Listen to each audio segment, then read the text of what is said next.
Assalamualaikum warahmatullahi wabarakatuh. Waalaikumsalam warahmatullahi wabarakatuh. Sebelumnya terima kasih kepada Bapak Ibu guru yang bersedia meluangkan waktunya sedikit untuk mengikuti desiminasi saya tentang budaya positif. Pertama-tama kita buka acara dengan bacaan basmalah. Bismillahirrahmanirrahim. Yang terhormat Ibu Kepala Sekolah SDN Kembangan Utara 07 Petang, yang terhormat Ibu Wakasek, kemudian yang terhormat Bapak dan Ibu Guru SDN Kembangan Utara 07 Petang. Terima kasih ya waktunya. Di sini saya akan mendiseminasikan budaya positif yang sudah saya terima. Di sini sih bukan menggurui, tapi hanya berbagi pengetahuan yang saya terima. Silakan lanjut Bu Nurul. Apakah Anda setuju atau tidak setuju? Yang pertama, hukuman dapat mendisiplinkan anak. Kira-kira Bapak Ibu setuju atau tidak? Setuju.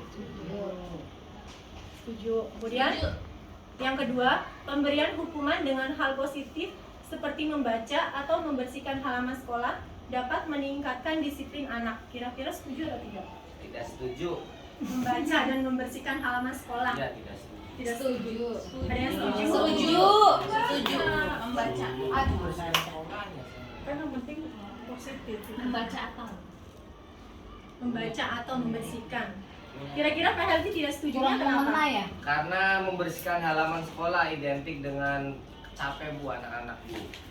Kalau untuk hal membaca atau menulis, membaca saya setuju Bu. Berarti ada yang setuju, ada yang tidak gitu ya? Iya. Dari kalimat. Kurang setuju Ya. bukan tidak setuju. Kemudian dari Bu Desi mungkin mengapa bisa setuju?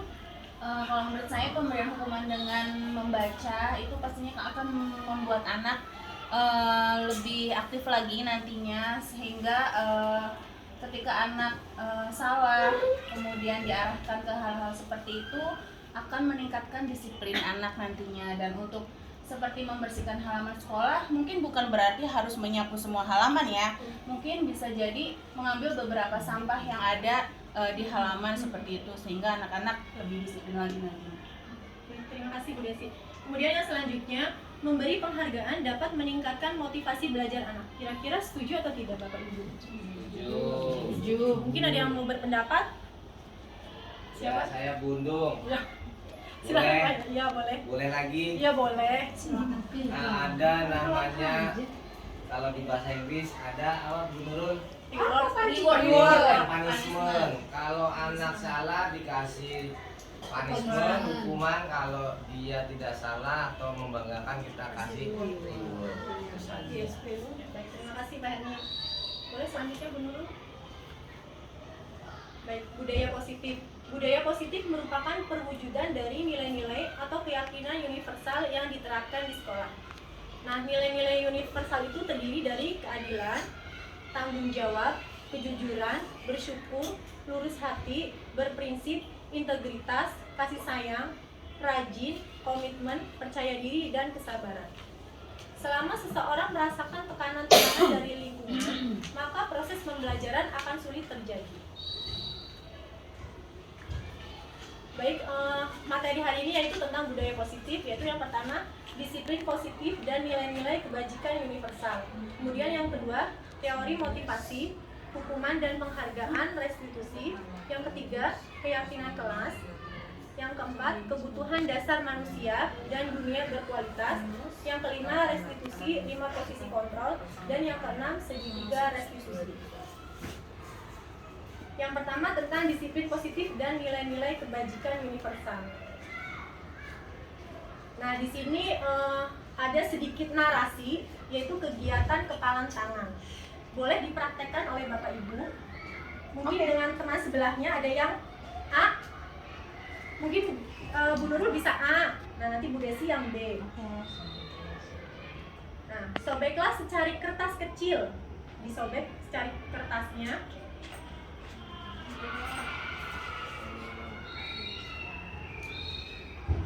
Kemudian tuliskan benda atau sesuatu yang sangat berharga untuk Anda. Bisa benda, bisa sesuatu. Tahta suami terakhir. Silakan dituliskan yang menurut Anda sangat berharga.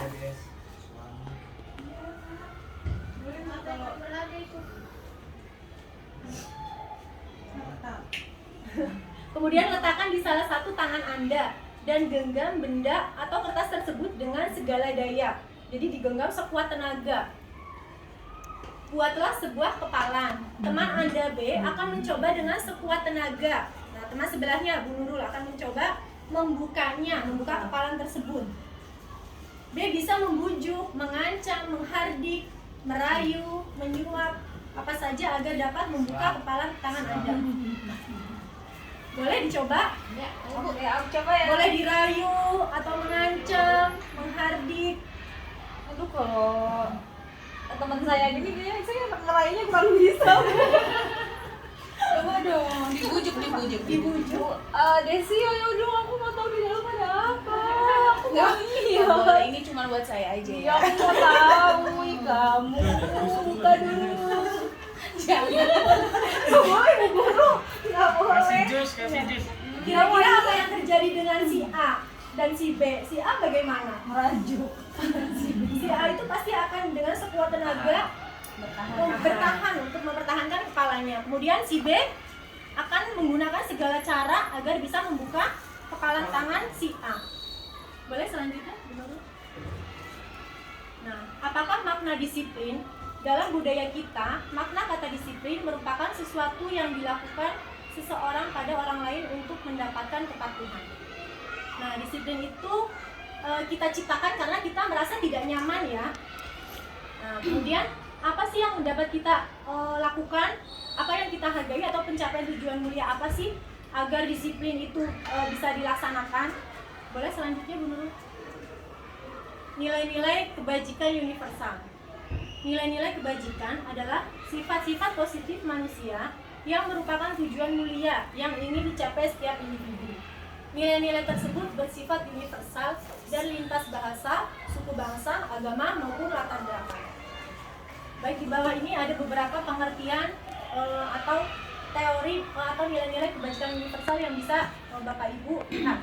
Kemudian selanjutnya, nah, nilai-nilai kebajikan itu diharapkan muncul dan ada di profil pelajar Pancasila dan ada di profil pelajar Pancasila, yaitu yang pertama beriman, bertakwa kepada Tuhan Yang Maha Esa dan berakhlak mulia.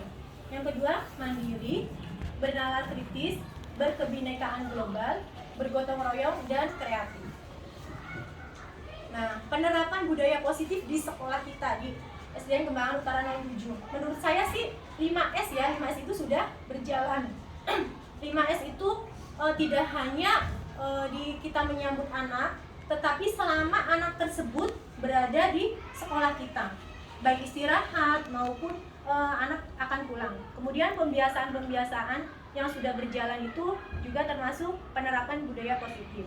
Dan yang ketiga, penyambutan murid saat datang.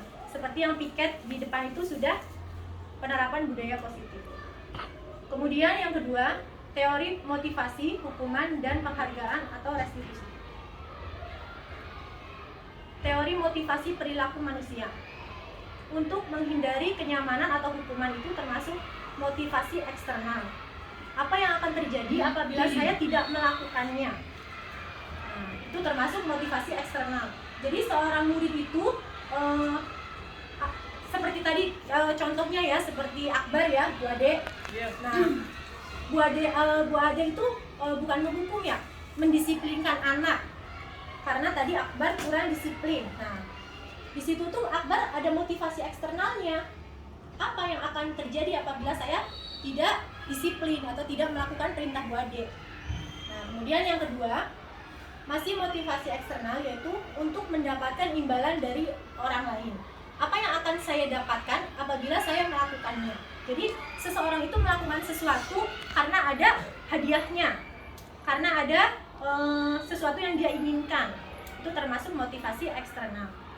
Kemudian yang ketiga, motivasi internal atau berada di dalam diri sendiri, yaitu untuk menghargai diri sendiri.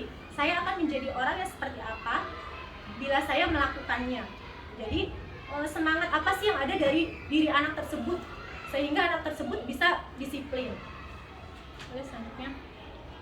Nah, merdeka. Menurut Ki Hajar Dewantoro, merdeka itu artinya tidak hanya terlepas dari perintah, akan tetapi juga cakap buat memerintah diri sendiri.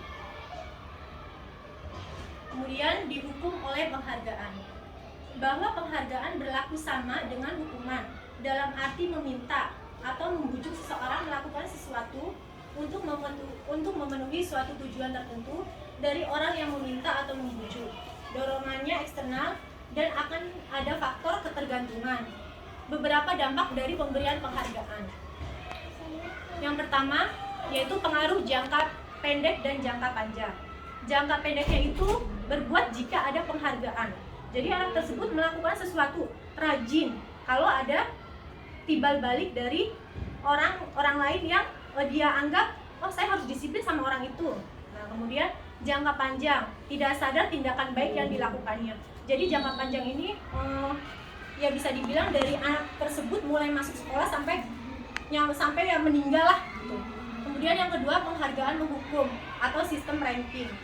Yang ketiga, penghargaan mengurangi ketepatan atau penghargaan membuat seseorang melakukan kesalahan. Yang keempat, penghargaan tidak efektif melakukan jika ada penghargaan. Kemudian yang kelima, penghargaan merusak hubungan. Timbul rasa iri pada orang yang tidak mendapat penghargaan. Jadi dalam satu kelas itu anak-anak pasti ada kan ya Bu, yang iri jika temannya mendapatkan sesuatu. Misalnya seperti kelas 1 bisa membaca atau bisa menjawab, biasanya dapat pensil ya Bu Hidayah. Pasti kan ada yang iri anak-anak tersebut, itu disebut penghargaan merusak hubungan. Kemudian yang keenam, penghargaan menurunkan kualitas, yaitu orang yang dibayar untuk sebuah proyek akan berhenti berkembang jika tidak dibayar. Kemudian yang ketujuh, penghargaan mematikan kreativitas. Kreativitas menurun jika tidak ada penghargaan. Jadi orang tersebut melakukan atau berkreatif, tapi jika tidak ada penghargaan tidak kreatif. Nah, kemudian yang kedelapan, penghargaan menurunkan motivasi intrinsik. Nah, di sini ada perbedaan hukuman dan konsekuensi. Nah, kira-kira yang pertama boleh dibaca. Pak Rangga, kelihatan tidak? Tidak terlihat ya? Jadi boleh Bu Indah yang paling dekat. Mencatat 100 kali di dalam buku kalimat saya tidak akan terlambat lagi karena terlambat ke sekolah. Nah, kira-kira seperti itu hukuman atau konsekuensi? Mencatat 10 kali dalam buku. Hukuman 100 kali soalnya banyak. Ada yang jawab hukuman, ada yang jawab konsekuensi. Kira-kira kalau Bu Indah kenapa hukuman? Karena jumlahnya terlalu banyak ya, 100 kali. 100 kali mencatat. Nah, kalau Bu Rizka mungkin boleh berpendapat mengapa konsekuensi? Resiko karena melakukan suatu resikonya ya harus siap. Hukuman atau konsekuensi. Kalau hukuman itu setelah melanggar, tapi kalau konsekuensi itu mau melanggar tapi teringat, oh ada ini gitu. Baik. Ada. Kemudian kalau Pak Hermi kira-kira jawabannya hukuman atau konsekuensi? Hukuman, kalau yang kedua konsekuensi. Oke, yang kedua silakan dibaca. Tadi mengelilingi lapangan basket 2 kali karena terlambat hadir di sekolah. Nah, konsekuensi. Konsekuensi, baik. Ada yang berbeda? Kemudian yang ketiga, silakan Bu Desi. Murid diminta untuk push up 15 kali karena tidak menggunakan masker ke sekolah. Nah, kira-kira itu apa? Hukuman atau konsekuensi? Hukuman. Hukuman. Push up 15 kali. Saya. Kemudian selanjutnya, silakan Bu Nurul. Menggantikan kertas tugas teman yang telah dicoret-coret. Ini Apa? konsekuensi kan? Bertanggung jawab. Kemudian selanjutnya, Bu In mungkin Membersihkan perubahan air di meja tulis karena tersenggol pada saat belajar. konsekuensi. Lanjut, Bu Fauzia mungkin. Yang murid disuruh Karena tidak menggunakan surat perintah. hukuman ini mah. Hukuman. Baik. Bu Nelly mungkin selanjutnya. Dari mengelilingi lapangan basket 2 kali karena terlambat 10 menit untuk pelajaran kejauhan. Ya, kira-kira apa? Hukuman. Oke, halaman selanjutnya ada jawabannya. Kira-kira betul atau tidak? Malah.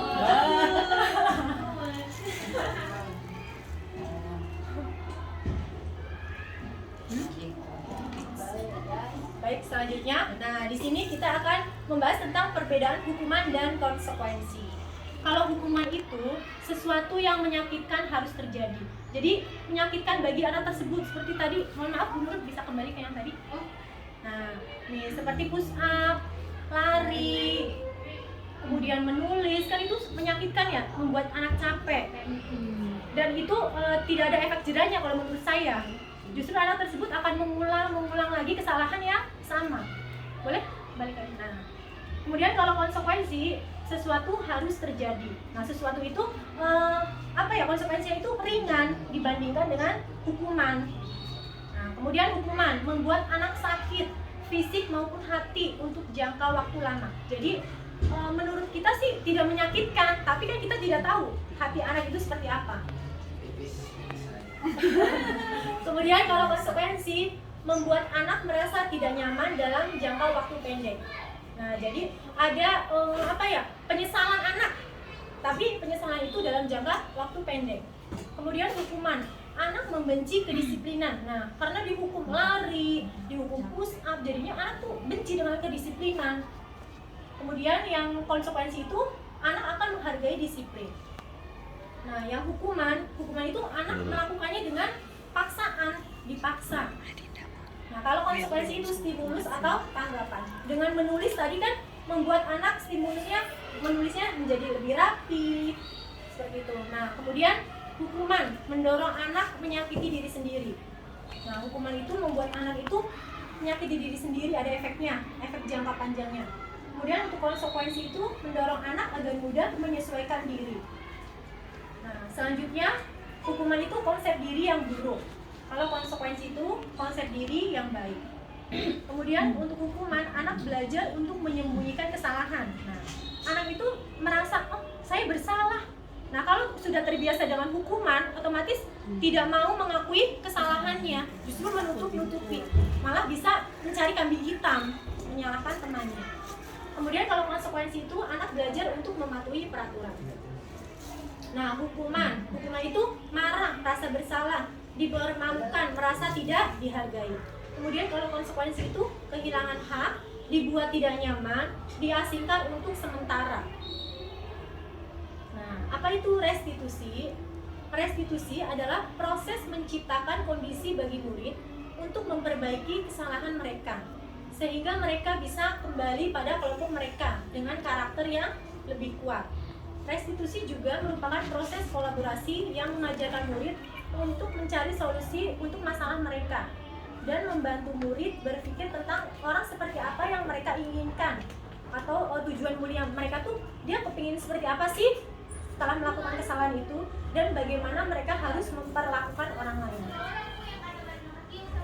Nah, di sini ada 9 ciri-ciri restitusi. Yang pertama yaitu bukan untuk menebus kesalahan, namun untuk belajar dari kesalahan. Jadi kalau anak tersebut salah, kita tuh jangan menghukumnya.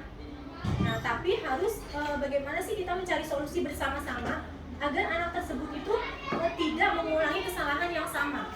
Kemudian yang kedua, memperbaiki hubungan antara hubungan dengan guru ataupun dengan sesama teman sejawatnya. Kemudian yang ketiga, tawaran bukan paksaan.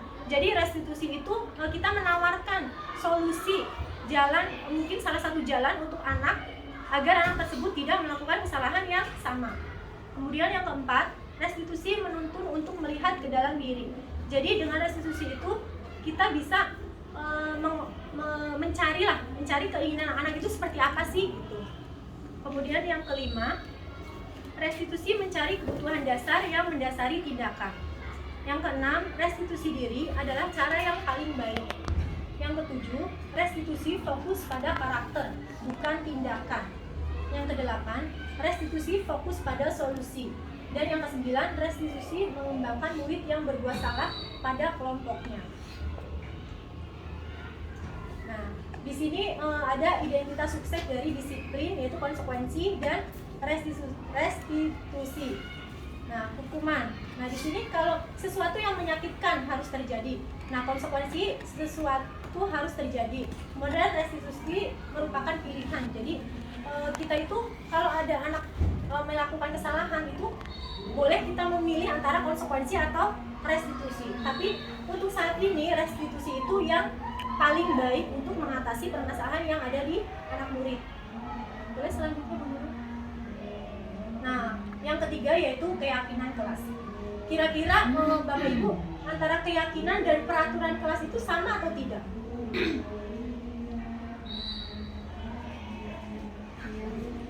Keyakinan dengan peraturan kelas itu sama atau tidak? Beda.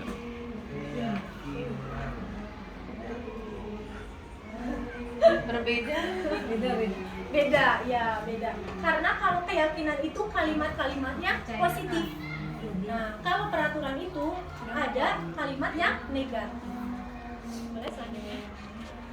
Mengapa tidak peraturan saja? Mengapa harus keyakinan kelas?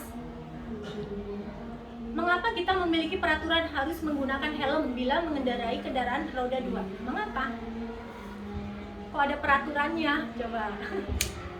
Supaya aman, supaya kalau kita jatuh tidak Sakit. terluka. Nah, kemudian pertanyaan selanjutnya, mengapa kita memiliki peraturan 3M, menggunakan masker, mencuci tangan, dan menjaga jarak 1,5 meter saat pandemi? Nah, kira-kira mengapa? Lebih itu supaya tidak tertular. Mencegah lebih baik. Tidak merugikan orang lain kan, intinya kan. Kalau kita ada COVID, tidak merugikan orang lain. Kemudian yang terakhir, mengapa kita memiliki peraturan harus datang tepat waktu pada saat mengikuti pelatihan? Mengapa?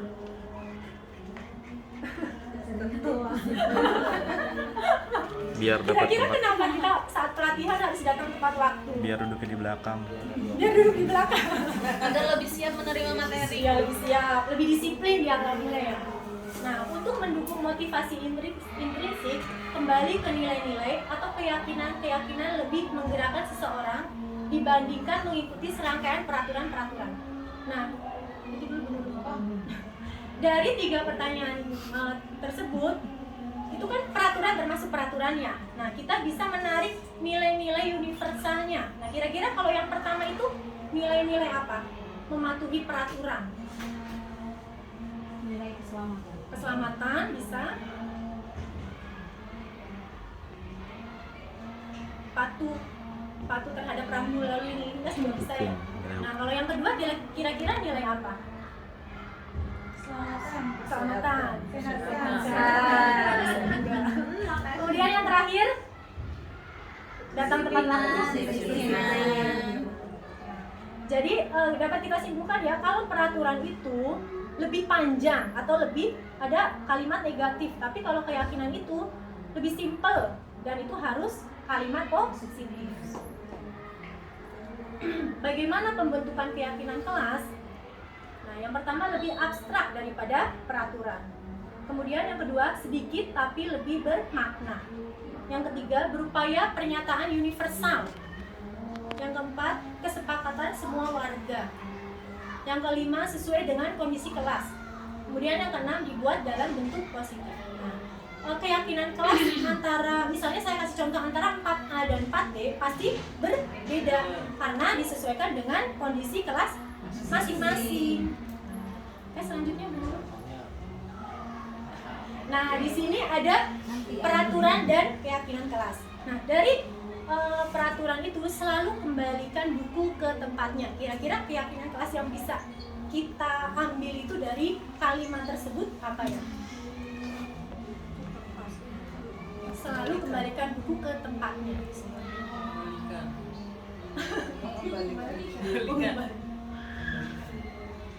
Atau disiplin, tepat waktu, apa menghargai orang lain. Selalu keyakinan kelasnya yang dapat kita usulkan gitu untuk dari peraturan selalu kembalikan buku ke tempatnya.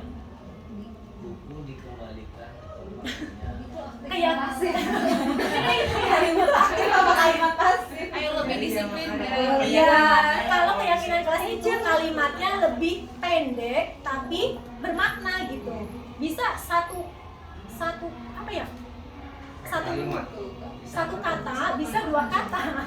Seperti motor. Ya, lebih ringkas. Selalu kembalikan buku ke tempatnya. Kira-kira apa? Disiplin ya bisa. Oke. Selanjutnya dilarang mengganggu orang lain.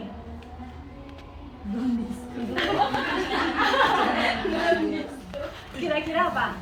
Kenapa jadi trans? Menghargai orang lain bisa tidak? Bisa kan? Kemudian hadir di sekolah 15 menit sebelum pembelajaran dimulai.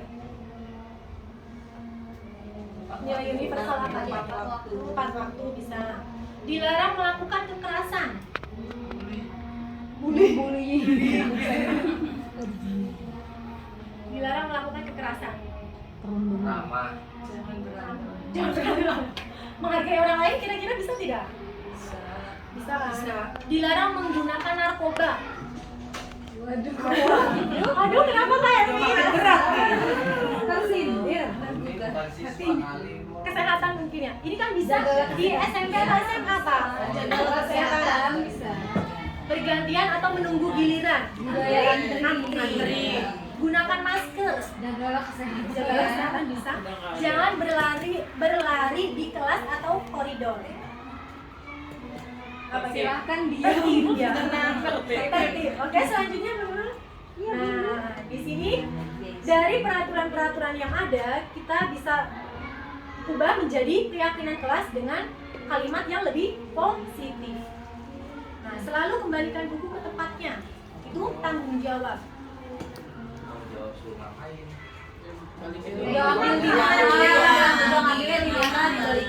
Nah, nilai universal itu tanggung jawab itu nggak hanya mengembalikan buku, tapi bisa dengan kegiatan yang lain. Gitu. Kemudian yang kedua, dilarang mengganggu orang lain, yaitu menghormati orang lain. Menghormati orang lain ini dalam kelas tidak hanya guru, tetapi teman-teman sekelasnya juga. Bisa juga dengan teman yang berbeda kelas. Kemudian hadir di sekolah 15 menit sebelum pembelajaran dimulai. Menghormati orang lain juga bisa atau berkomitmen. Kemudian yang selanjutnya dilarang melakukan kekerasan, yaitu keselamatan atau menghormati orang lain. Kemudian dilarang menggunakan narkoba. Keyakinan kelasnya yang bisa kita tarik yaitu kesehatan. Kemudian bergantian atau menunggu giliran, yaitu menghormati orang lain dan bersabar. Gunakan masker, kesehatan atau keselamatan. Jangan berlari di kelas atau koridor, yaitu keselamatan atau keamanan. Nah, kegiatan membuat keyakinan kelas ini saya yakin Bapak Ibu sudah melaksanakannya. Pasti yang pertama persiapan dong. Persiapannya kita menyiapkan apa kira-kira? Alat tulis, bisa juga kertas warna-warni, spidol gitu kan. Kemudian proses pembuatan keyakinan kelas. Nah, kira-kira ada tidak yang mau berbagi pengalaman bagaimana sih proses membuat keyakinan kelas? Ada atau tidak? Pak Helmi mau? Kayaknya tunjuk tangan. Belum membuat. Kira-kira bagaimana prosesnya? Mungkin berdiskusi dengan anak-anak. Iya, berdiskusi. Yang pertama pasti kita mengacunya ke peraturannya dulu kan. Nah, dari peraturan itu kita diskusikan dengan anak-anak. Nah, kemudian yang selanjutnya yaitu proses penempelan keyakinan kelas. Mungkin ada yang menempelnya pakai double tip atau apa gitu kan. Oke, selanjutnya. Nah, kebutuhan dasar manusia dan dunia berkualitas. Kebutuhan dasar manusia. Semua manusia itu pasti membutuhkannya. Yang pertama, kasih sayang dan rasa diterima. Pasti semua orang inginkan kasih sayang, mendapatkan kasih sayang dan ingin diterima dimanapun kita berada gitu kan. Kemudian yang kedua, penguasaan. Setiap manusia itu pasti butuh penguasaan. Kemudian kesenangan, kebebasan dan bertahan hidup. Oke, kebutuhan bertahan hidup, kebutuhan yang bersifat fisiologis untuk bertahan hidup, misalnya kesehatan, rumah, dan makanan. Kebutuhan kasih sayang dan rasa diterima, atau kebutuhan untuk diterima.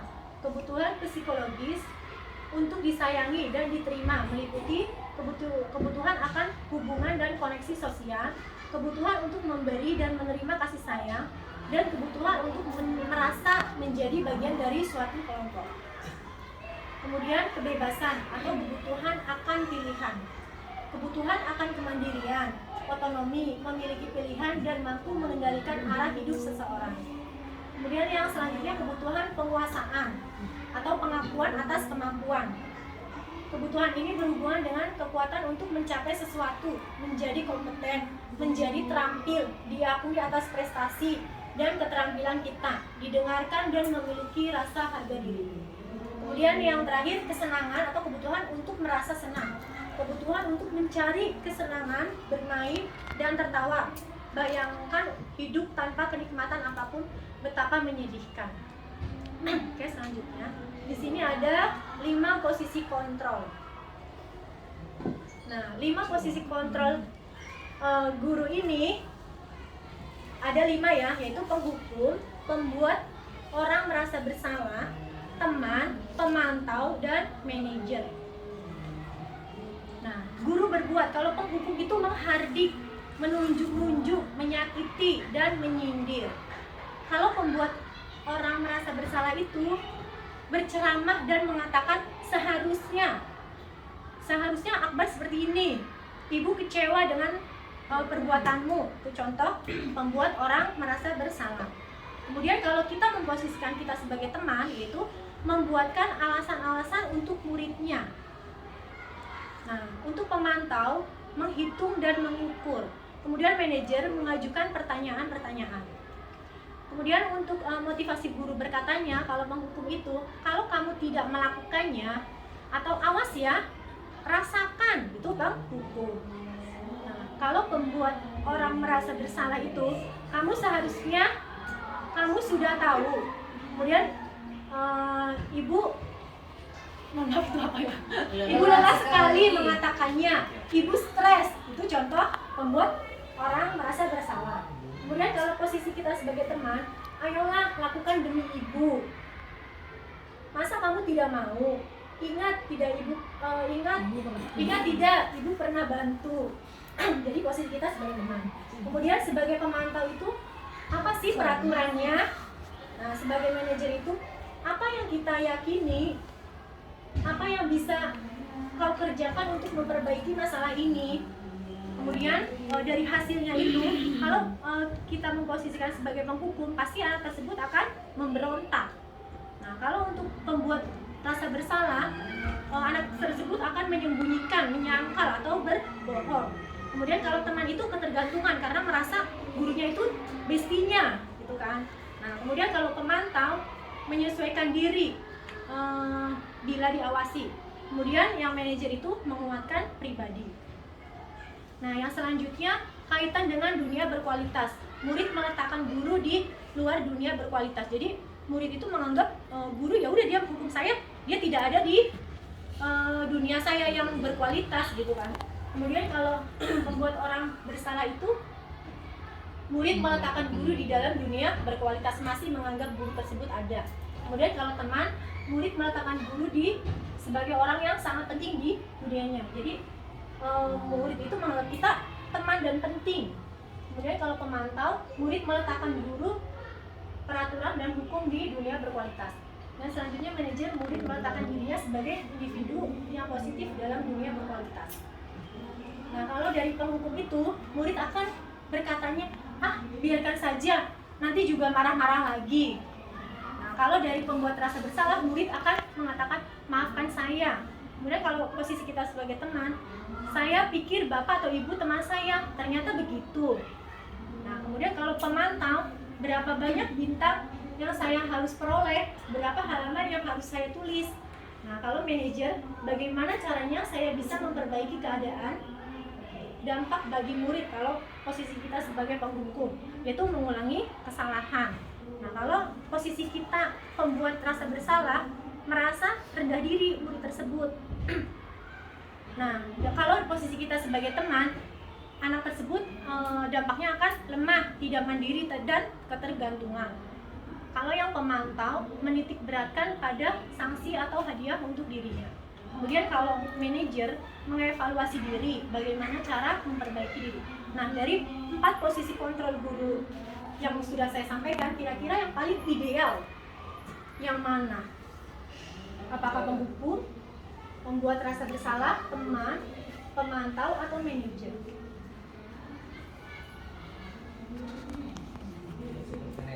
Manajer ya, posisi yang paling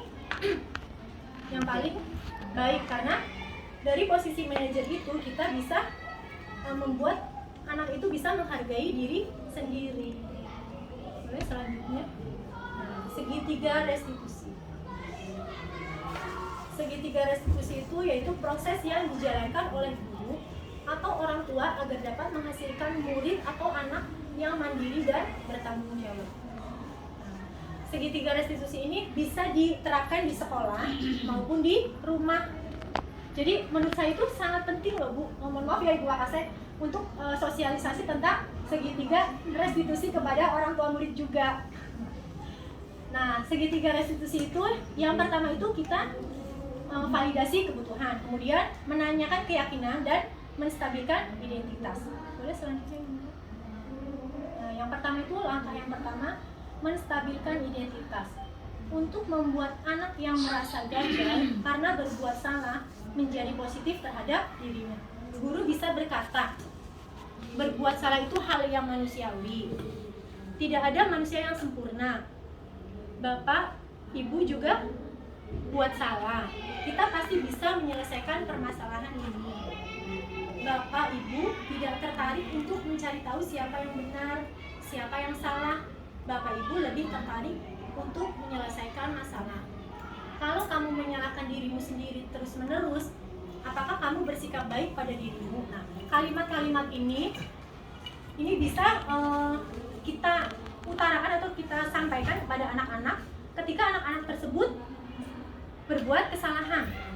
Langkah yang pertama yaitu kita memanggil anak yang bersangkutan, kemudian kita berkata dari beberapa kalimat menstabilkan identitas tersebut.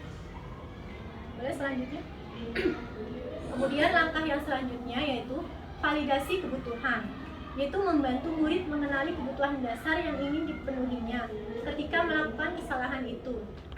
Pada dasarnya, setiap tindakan manusia tujuannya adalah memenuhi kebutuhan dasarnya. Nah, guru bisa berkata, kamu bisa saja kan melakukan hal yang lebih buruk, tapi kamu tidak melakukannya kan? Kemudian bisa juga berkata, kamu pasti punya alasan mengapa melakukannya. Apa yang penting bagi kamu? Kamu boleh tetap berusaha menjaga sikap itu, tapi tambahkan sikap yang lain yang baru.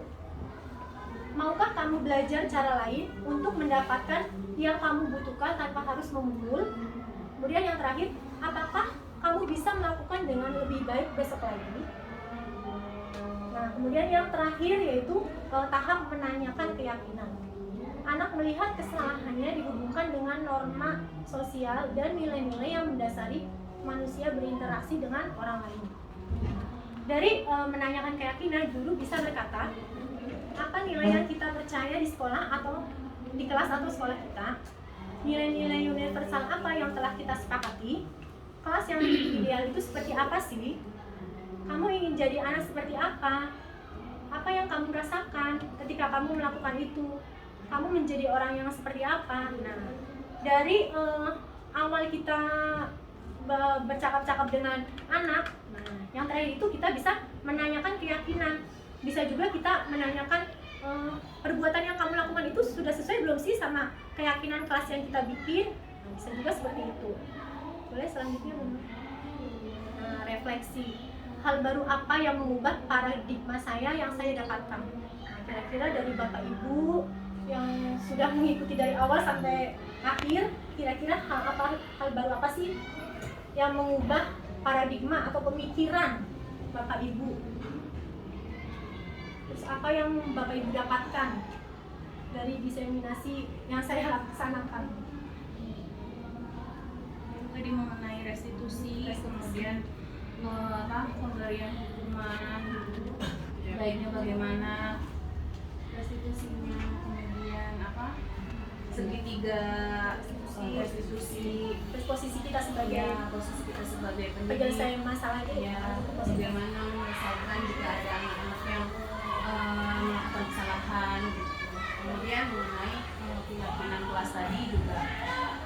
sangat positif sekali gitu untuk kita terapkan. Baik, terima kasih Bu. Ini ada yang lain? Karena mungkin apa yang didapatkan dari sesi ini? Sama. Oke, selanjutnya perasaan apa yang muncul selama mengikuti sesi ini, khususnya mengenai makna disiplin dan motivasi Indonesia? Perasaannya seperti apa mengikuti sesi ini? Perasaan salah kepada anak. Oh, karena selama ini Pak Hendy memposisikan diri sebagai Pemberi hukuman. Sebagai pemberi hukuman, Bisa. bukan manajer ya. mungkin dari Bu Akase? Banyak sih yang ada yang tambah itu keyakinan, kan biasanya nggak ada itu. Yang selama ini kan cuma peraturan. Tapi ini merupakan hal baru bagi saya, ada keyakinan. Terima kasih. Ya, selanjutnya Bu. Oke, terima kasih ya Bapak Ibu. Di sini ada sebuah kasus. Saya jelaskan saja ya.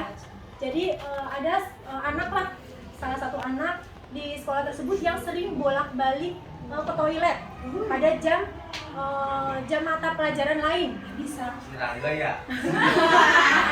Enggak nih bilangnya. Anak tersebut itu alasannya sembelit gitu. Sembelit padahal sebenarnya anak tersebut itu kepingin diakui oleh teman-temannya, kepingin dihargai oleh teman-temannya. Nah, dia melakukan hal tersebut itu merasa dihargai, merasa senang karena bisa membuat orang lain tertawa. Coba kira-kira Bapak atau Ibu ada tidak yang mau mempraktekkan dengan segitiga restitusi? Helmi kayaknya Bu dengan Parangga mungkin. Boleh. Bu. Boleh? Silakan. Boleh mungkin Bu Indah tukeran posisi dengan Parangga. Parangga aja. Biar kencang aja. Enggak, karena kan memang kalau segitiga restitusi itu harus bercakap-cakapan, bersebelahan atau berhadapan-hadapan. Oh, sini Parangga. Kita harus luring. Ayo sini Parangga, ayo. Oh, pindah tempat. Pindah tempat. Iya, bukan posisi siswanya, bukan Tempatnya. Kira kita jadi mulai misi guru. Betul. Silakan. Kamu gimana? Bapak kan?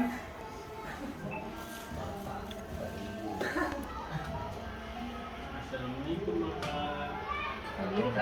Berdiri. Iya, Dia berdiri mungkin dari di tengah di luar gitu. Iya, dari luar. Baca teks. Pokoknya ya.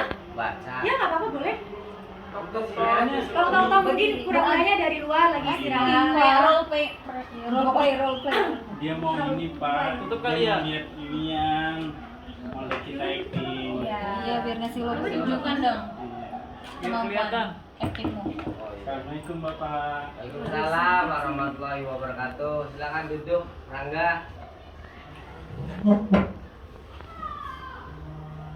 Rangga, tahu tidak mengapa Bapak panggil ke sini? Tidak tahu Pak. Bapak dengar Rangga sering izin keluar kelas. Betul tidak? Perasaan tidak Bapak. Bapak dengar dari Bu Fauzia, katanya Rangga sering izin ke toilet ya? Benar tidak? Benar Bapak, itu saya lagi sakit perut. Sakit perut. Iya, Maaf Pak Guru. Sakit perut atau kenapa? itu ada yang sakit-sakit di tuan sembulit sembulit ada yang sesuatu yang dikeluarkan. Jadi gini Rangga, kita tahu tidak ada manusia sempurna, oke? Semua orang pasti pernah melakukan kesalahan, termasuk Bapak juga sama. Bapak juga pernah berbuat salah. Kira-kira Rangga mau tidak bercerita ke Bapak mengapa Rangga sering keluar kelas dengan alasan sembelit itu? Bapak belum percaya nih.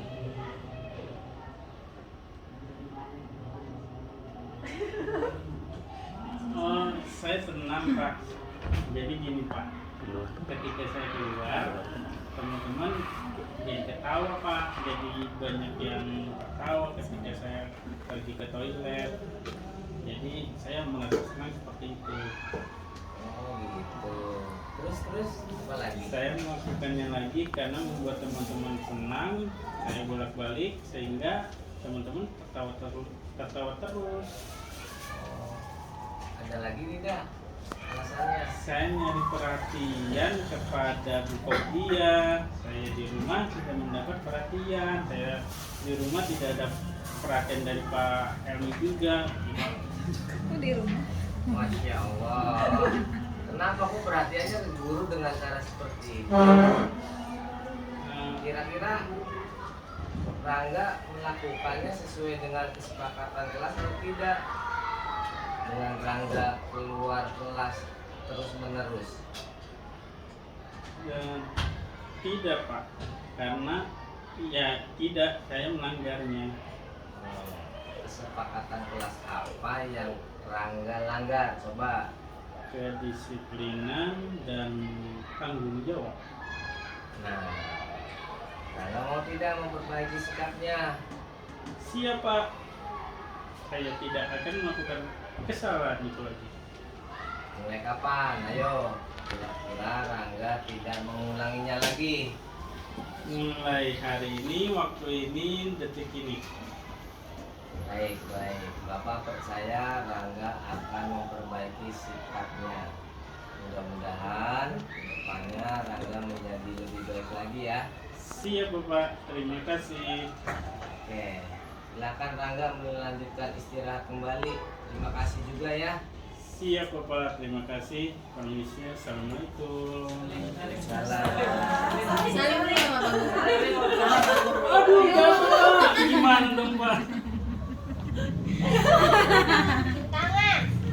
Ini mau cium tadi.